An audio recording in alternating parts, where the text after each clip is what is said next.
करने लगे तो लोग उसको पसंद नहीं करेंगे, कहेंगे इसको मंच से उतार दो। उतार देंगे कि नहीं उतार देंगे? बड़े समाज में उस व्यक्ति को, उस लीला करने वाले व्यक्ति को मंच से उतार देंगे। कहें हट, तू राम के जैसा नहीं, तू राम के जैसा लीला नहीं कर पा रहा है, तू राम के जैसा प्रदर्शन नहीं कर पा रहा है, इसलिए तो उतारेंगे। जब एक रंगमंच पर एक व्यक्ति राम के लीलाओं का चिंतन सही से नहीं कर पाता है, राम के जैसा व्यवहार नहीं कर पाता है, तो हमको क्या लगता है? बुरा। क्या लगता है? बुरा। और ब्रह्मा जी ने, भगवान ने या मनुष्य का शरीर लिया है और मनुष्य का जो कार्य है उस कार्य को जब हम नहीं करेंगे तो ब्रह्मा जी क्या कहेंगे? ब्रह्मा जी को अच्छा लगेगा? हाँ, ब्रह्मा जी को भी अच्छा नहीं लगेगा, भगवान को भी अच्छा नहीं लगेगा। कहने का अभिप्राय है कि जब हम भगवान के दिए हुए शरीर को पाते हैं और शरीर को पाने के बाद जो हम अधर्म करेंगे, जो एक मनुष्य का कर्म है, उस कर्म को हम भूल जाएंगे, अपने कर्म से हम लोप हो जाएंगे, कुकर्म के बारे पर चले जाएंगे, तो क्या भगवान तुमको पसंद करेगा? नहीं करेगा। नाटक ही करना है मेरे प्यारे। संसार एक नाट्यशाला है, रंगमंच है, इसमें मनुष्य बन करके आए हो तो मनुष्य की भांति आचरण करो, मनुष्य की भांति रहो। जो मनुष्य के कर्म बताए गए हैं उस कर्म को करो। क्या करो? उस कर्म को, ना कि तुम राक्षसों के जैसा व्यवहार करो। अगर राक्षसों के जैसा व्यवहार करोगे तो भगवान सोचेगा यह मनुष्य बनने के लायक नहीं है, यह राम बनने के लायक जैसा नहीं है, लक्ष्मण बनने के लायक जैसा है। ठीक उसी प्रकार यह मनुष्य बनने के लायक नहीं है, राक्षस के जैसा आचरण करता है, इसको राक्षस बना दो। करेंगे कि नहीं करेंगे? क्योंकि जैसा व्यक्ति के अंदर गुण होता है उसी प्रकार उसको बनाया जाता है। भगवान ने कहा है चतुर्वर्णम मया सृष्ट गुण कर्म विभागशः। व्यक्ति के गुण और कर्म को देख करके भगवान जन्म देते हैं। अथक प्रयास से मनुष्य का शरीर मिला है, इस मनुष्य के शरीर को पाने के बाद भी अगर हम भगवान को भूल जाएं तो इससे बड़ा अपराध नहीं होगा। कपिल देव जी कहते हैं कि हे मां, जब यह जीव, यह मनुष्य मां के गर्भ में आता है, पहले पिता का अंश और मां का अंश जब मिलता है महाराज, तब उदर में जाता है। पहले पैर के समान रहता है, पहले धूल के कण के समान रहता है, उसके बाद में धीरे धीरे पिंडाकार होता है, पैर के समान हो जाता है। धीरे धीरे अंश जब बढ़ने लगता है तो मां के कोख में उस व्यक्ति के शरीर का रचना होने लगता है। दोनों हाथ बन जाते हैं, दोनों पैर बन जाते हैं। कालांतर आने पर, समय आने पर उस जीव के अंदर प्राण भी आ जाते हैं। आते हैं कि नहीं आते हैं? और जब प्राण आ जाते हैं जीव के अंदर, ध्यान दीजिएगा आप लोग माताएं तो विशेष रूप से, जब जीव के अंदर प्राण आ जाता है, वहां गर्भ में छोटा सा बच्चा रहता है और माताएं तेजी से दौड़ लगाती हैं तो उस बच्चे को कष्ट होता है, दुख होता है। माताएं जब तीखा खाती हैं तो उस जीव को कष्ट होता है। इसलिए कहा गया है कि गर्भवती माताओं को तीखा, खट्टा या तेजी से दौड़ना नहीं चाहिए। वह जीव व्याकुल हो जाता है क्योंकि उसके सुकोमल अंग है महाराज, जिसका त्वचा भी सम्यक रूप से, ठीक रूप से नहीं बना है। उस बदन पर, उस शरीर पर जब नमक लगता होगा, जब मिर्चा लगता होगा, जब तीखा पदार्थ लगता होगा तो उस जीव को ऐसा प्रतीत होता होगा, बड़ा कष्ट होता है। वह जीव भगवान से प्रार्थना करता है कि हे प्रभु, आप हमको इस गर्भ से, इस संसार, इस जीव से, माया जाल से बाहर निकाल दो, मैं जाने के बाद आपका भजन करूंगा। प्रार्थना करता है कि सोहम प्रजामि शरणम हेतुतो भयम में एने दृशे गतिर्दस्य सुतो रूपा। हे प्रभु, आप हमें इस गर्भ से बाहर निकाल दो, मैं गर्भ से बाहर जाने के बाद आपका भजन करूंगा। लेकिन आने के बाद जैसे गर्भ से बच्चा बाहर आता है, पहला शब्द क्या कहता है? कहां? पहला क्या कहता है? कहां, कहां, कहां। इसका मतलब समझ रहे हो आप लोग? इसका मतलब ये होता है कि मैं कहां आ गया, कहां गया, कहां संसार में आ गया। ध्यान दीजिएगा, कपिल देव जी कह रहे हैं कि हे मां देवहूति, जब जीव का जन्म होता है उस समय भी बच्चे के अंदर ब्रह्म ज्ञान रहता है। किस समय? जब जन्म होता है, जब गर्भ से बाहर आता है बच्चा, उस समय भी उसको ब्रह्म ज्ञान रहता है। धीरे धीरे जैसे जैसे बड़ा होता है उसका ब्रह्म ज्ञान क्षीण होने लगता है, जाने लगता है। और उसी को देख करके वह जीव बार बार कभी कभी ऐसा होता है कि बिना कोई कारण के रोने लगता है। तो वह यही कारण होता है कि वह सोचता है कि मैं कहां गया, हमारा जो ज्ञान था, जो परमात्मा के चरणों की स्मृति थी, जो परमात्मा के चरणों की भक्ति थी, जो परमात्मा के चरणों का अनुराग था, वह कहां जा रहा है, कहां में भूला जा रहा हूं।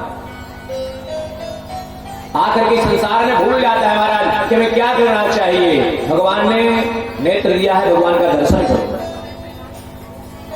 भगवान ने जिह्वा दिया है कि कोई चीज बनाओ अपने घर में तो ठाकुर जी का भोग लगाओ, ठाकुर जी का भोग लगा करके पाओगे तो प्रसाद हो जाएगा। भगवान के कथाओं का, भगवान के लीलाओं का गुणगान करो।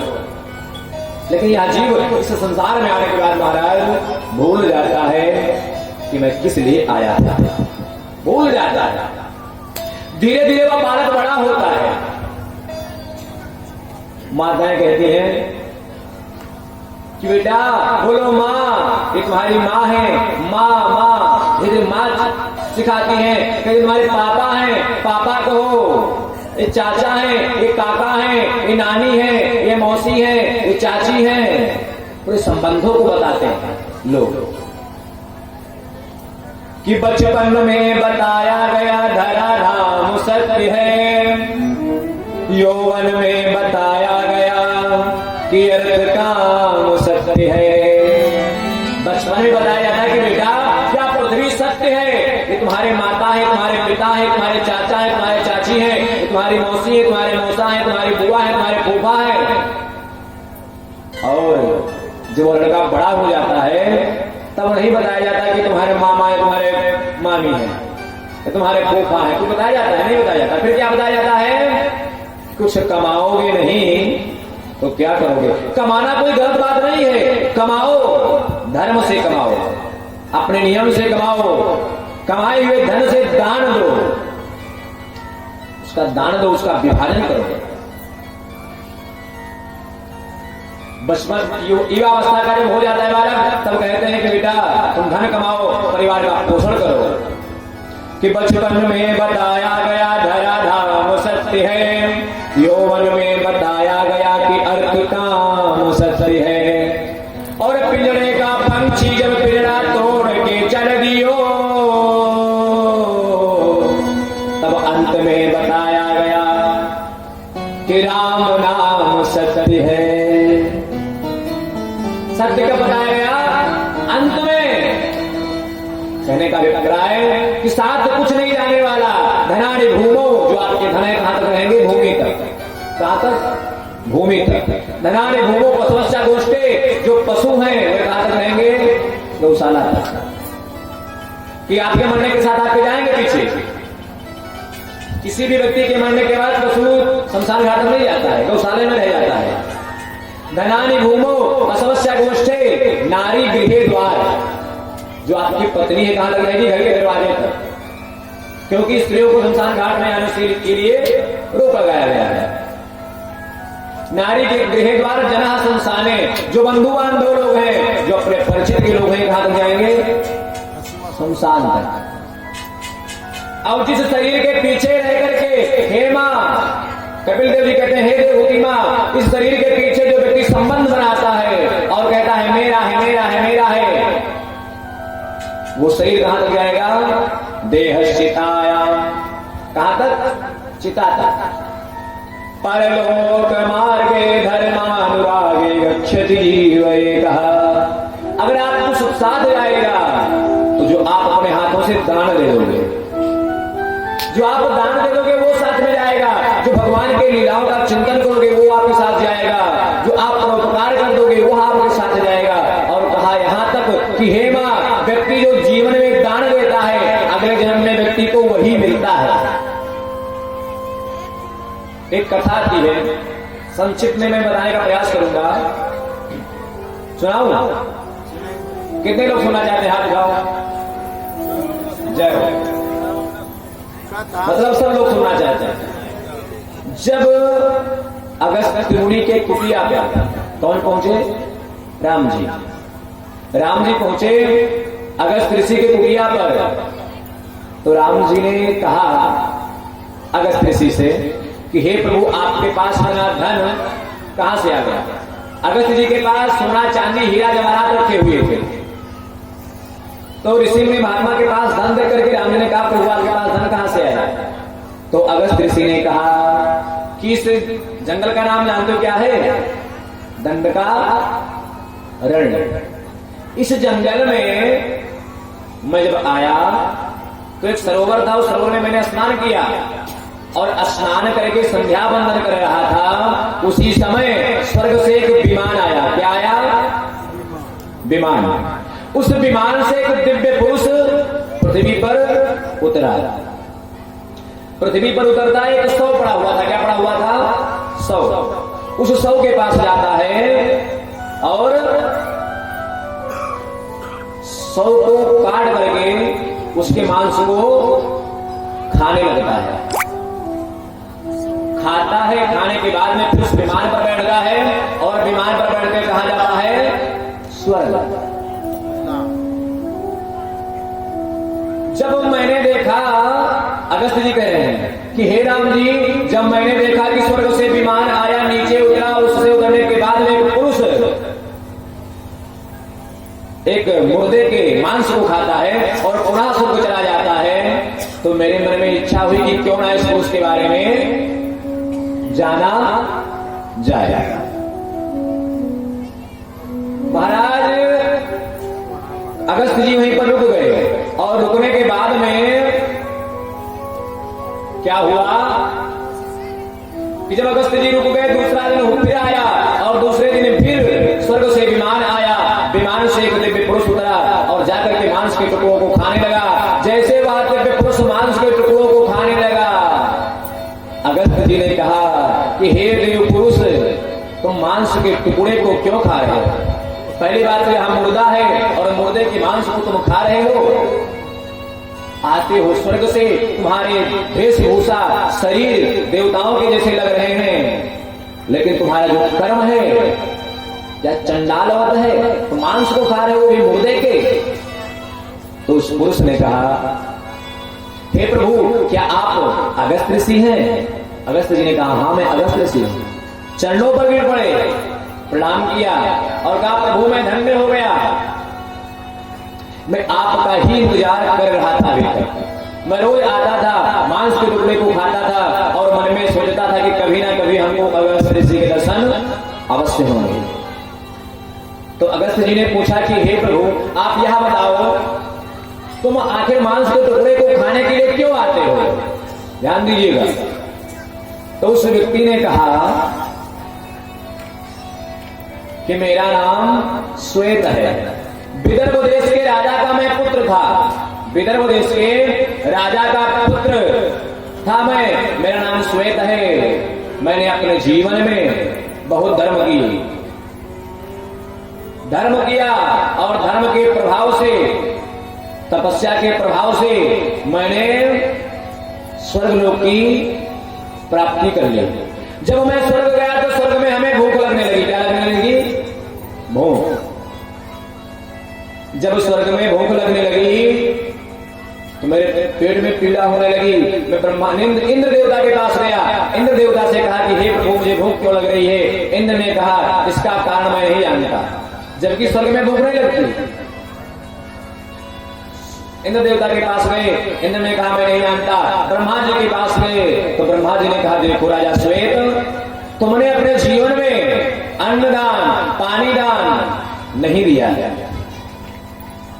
तुमने तपस्या खूब किया, तपस्या के प्रभाव से तुमने इंद्रलोक की प्राप्ति कर ली, लेकिन जो दोगे दान में वही तुमको अगले जन्म में या भगवान के यहां मिलेगा। तुमने अपने जीवन में अन्न दान नहीं दिया, पानी दान नहीं दिया, धन दान नहीं दिया, इसलिए तुमको भूख लग रही है। कहा महाराज भूख लग रही है, हमको बड़ी तेजी से कोई उपचार बताओ। तो ब्रह्मा जी ने कहा जब जब तुमको भूख लगे, तुम्हारा सौ का मतलब समझ रहे हैं, तुम्हारा मुर्दा शरीर पृथ्वी लोक पर पड़ा हुआ है, तुम जा करके उसके मांस के टुकड़े को खाना और उसी को खा करके अपने क्षुधा की पूर्ति करना। और जिस दिन तुम्हें अगस्त ऋषि के दर्शन हो जाएंगे, उस दिन तुम अगस्त ऋषि को धन दान दे करके छुटकारा पा लेना। अच्छा, धन दान से क्यों, ध्यान दीजिएगा, धन एक ऐसा है, दक्षिणा अर्थात रुपया एक ऐसी वस्तु है कि जिसके द्वारा हर एक चीज की प्राप्ति हो सकती है। आप किसी को 100 रुपया दे दिए, वो चावल भी खरीद सकता है, जल भी खरीद सकता है, पानी भी खरीद सकता है, अनाज भी खरीद सकता है, अपने लिए वस्त्र भी खरीद सकता है। जिस चीज को उसकी आवश्यकता होगी वह उस रुपए से खरीद सकता है। इसीलिए कहते हैं कि धन का दान देना चाहिए, दक्षिणा का दान देना चाहिए। 10 रुपया 20 रुपया चढ़ा देने मात्र से कुछ घटने वाला नहीं है। ना हम राजा बन जाएंगे, ना आप गरीब बन जाओगे। लेकिन एक नियम होता है, एक संत ने कहा है कि याचितो नैव याचन्ति बोधयन्ति गृहे गृहे दीयताम दीयताम नित्यं अदातुर्गति ईदृशी। जो गांव में मांगने वाले होते हैं ना, भीख मांगने वाले, ये लोग भीख नहीं मांगते हैं। ये क्या करते हैं, घर घर में जाकर के बताते हैं कि दिन प्रतिदिन कुछ अपने हाथ से दक्षिणा दो, कुछ अपने हाथ से अन्न दो, कुछ अपने हाथ से जल पिलाओ। याचको नहीं याचंती, मांगते नहीं, फिर करते क्या है, बोधयंती गृहे गृहे, घर घर में जानकारी देते हैं कि तुम दान दो, अन्न दान दो, धन दान दो, पानी दान दो। अगर नहीं दोगे तो क्या होगा, अदातिर्गति ईदृशी, तुमको भी हमारी तरह से आपको बताना पड़ेगा, घर घर में जाकर के समझाना पड़ेगा, भटकोगे तो कहने का अभिप्राय, कपिल देव जी कहते हैं कि माँ, इस पृथ्वी पर आने के बाद में व्यक्ति अपने आप को भूल जाता है, अधर्म में इस प्रकार से लिप्त हो जाता है कि भगवान के दिए हुए वादों को भूल जाता है और भगवान का भजन नहीं करता। इसलिए चाहिए कि भगवान का भजन करे जीव, हो सके जितना दान दे। आप कल की प्रसंग में सुनेंगे कि राजा बलि ने अपना सर्वस्व भगवान बावन के चरणों में निवेदित किया कि नहीं किया, कर दिया। राजा हरिश्चंद्र ने दान के लिए स्वयं बिक गए। कल की कथा में आप लोग सुनेंगे, महाराज दधीच, जानते आप नहीं, सर्वस्व दे दिया, सबके देह परम प्रिय स्वामी, और दधीची ऋषि ने अपना शरीर ही दान में दे दिया। तो महाराज जो हम दान देंगे, अगर हम भगवान के चरणों में कुछ चढ़ाएंगे या भगवान के चरणों में कुछ देंगे, वही हमको वेदन में मिलेगा। यही सब समझाते हैं मैया देवहूति को, और भगवान अंतर्ध्यान हो जाते हैं। कहते हैं हे मां, व्यक्ति को चाहिए, मनुष्य को चाहिए कि अपने कर्म का पालन करे और नियम पूर्वक इस पृथ्वी पर निवास करे। समझाते हैं, समझाने के बाद में भगवान चले जाते हैं और मैया देवहूति का वहीं पर शरीर छूट जाता है। और मैया देवहूति का जब शरीर छूटता है तो उस शरीर से एक सिद्धपदी नाम की नदी प्रकट होती है, नदी में परिणित हो जाती है वह शरीर। और भगवान कपिल देव कहां चले जाते हैं, भगवान कपिल देव कहां जाते हैं, सबको पता है कि भगवान कपिल देव कहां जाते हैं। सगर के पुत्रों को श्राप कहां दिया था, गंगा सागर में। गंगा सागर पे जाते हैं, तपस्या करने लगते हैं